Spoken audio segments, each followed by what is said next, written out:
Nah, saudaraku yang kekasih di dalam Kristus, apa itu kesombongan? Kesombongan adalah sikap hati yang menganggap diri lebih hebat, lebih tinggi daripada orang lain, atau bahkan lebih daripada Tuhan.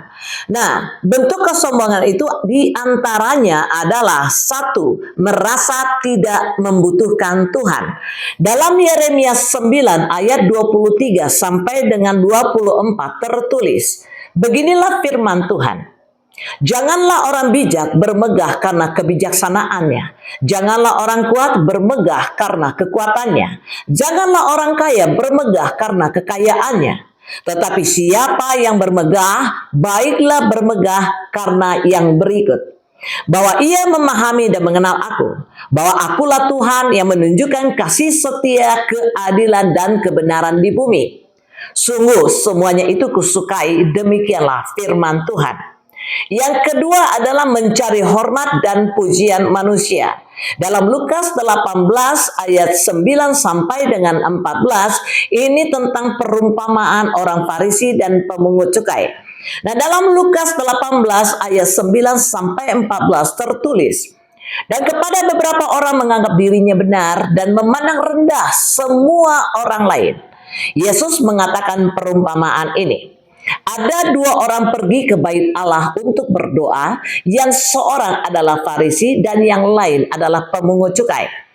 Orang Farisi itu berdiri dan berdoa dalam hatinya begini, Ya Allah, aku mengucap syukur kepadamu karena aku tidak sama seperti semua orang lain. Bukan perampok, bukan orang lalim, bukan pezina, dan bukan juga seperti pemungut cukai ini. Aku berpuasa 2 kali seminggu. Aku memberikan 1/10 dari segala penghasilanku. Tetapi pemungut cukai itu berdiri jauh-jauh, bahkan ia tidak berani menengadah ke langit, melainkan ia memukul dirinya dan berkata, Ya Allah, kasihanilah aku orang berdosa ini. Aku berkata kepadamu, orang ini pulang ke rumahnya sebagai orang yang dibenarkan Allah, dan yang orang lain itu tidak. Sebab barang siapa meninggikan diri, ia akan direndahkan, dan barang siapa merendahkan diri, ia akan ditinggikan. Dan yang ketiga adalah mengandalkan kekuatan dan harta. Dalam Daniel 4 ayat 30 tertulis, berkatalah raja, bukankah itu Babel yang besar itu, yang dengan kekuatan kuasaku dan untuk kemuliaan kebesaranku telah kubangun menjadi kota kerajaan. Nah, saudaraku yang kekasih di dalam Kristus, apa bahaya kesombongan itu? Yang pertama, mendatangkan kejatuhan.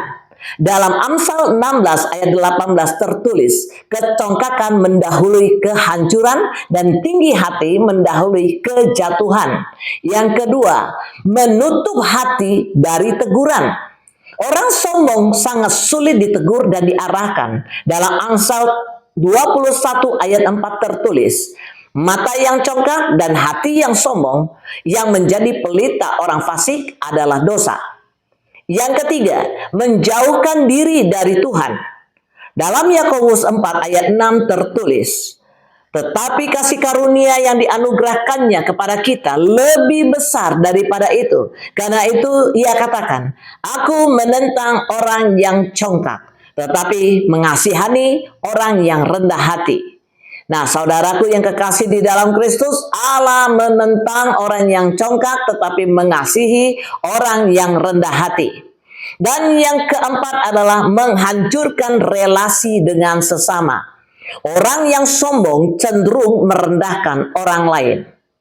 Nah, saudaraku yang kekasih di dalam Kristus, kita lihat tokoh teladan di dalam Alkitab.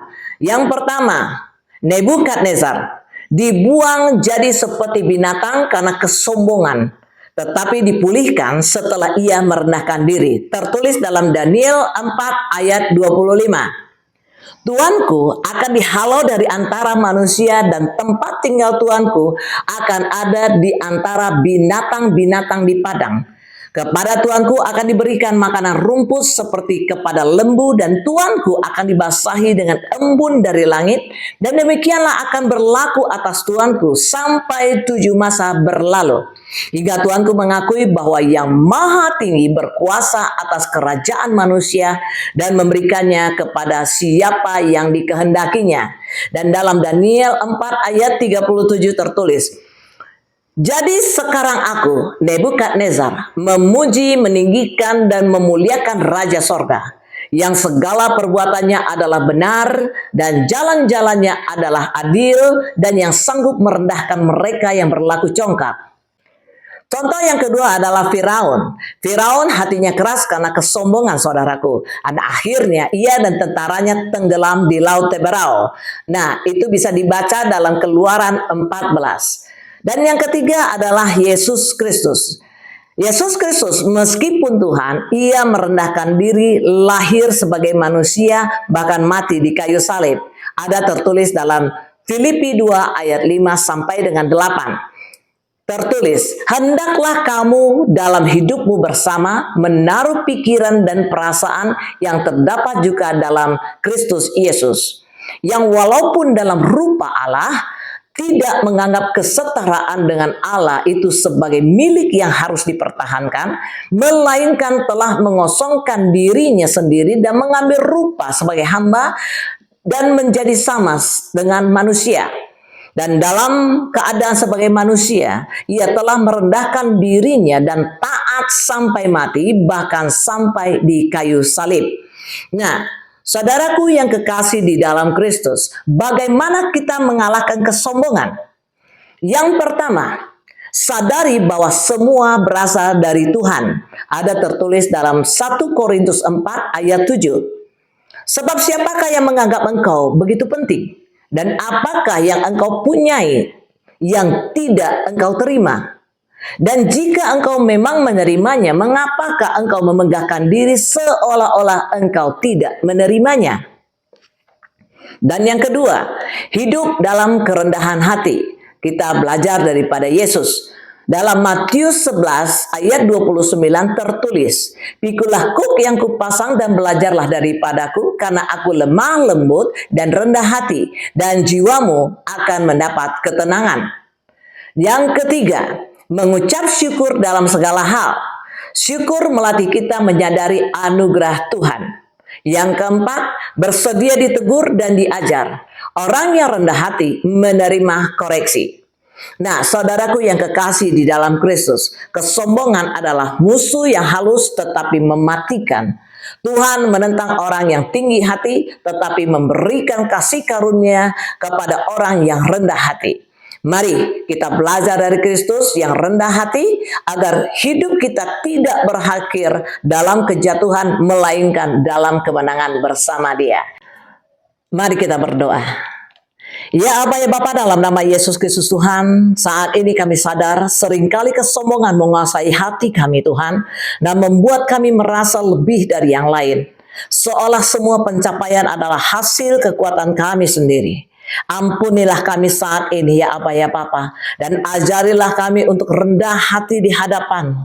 Biarlah setiap keberhasilan hanya memuliakan nama-Mu ya Tuhan, dan bukan meninggikan diri kami.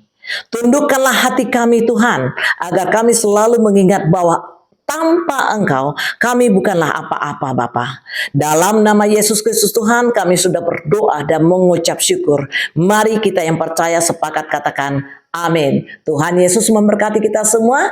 Shalom, salam pemenang, dan bahkan lebih dari orang-orang menang.